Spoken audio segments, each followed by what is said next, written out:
So ayun mga kagulay, isang magandang umaga. So ngayon dito ulit ako sa may aking Calixto. Ayan. So bali ang ispiran ko dito itong may edad na Calixto. At yung tungkol doon sa aking mga insecticide na ginagamit dito sa talong.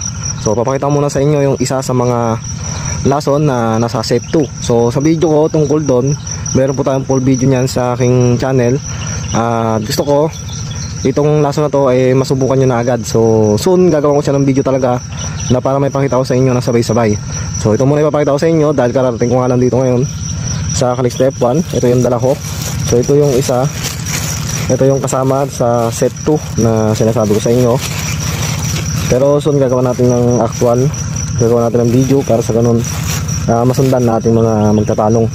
So ito po yung isa namin ginagamit. Ayan, gold.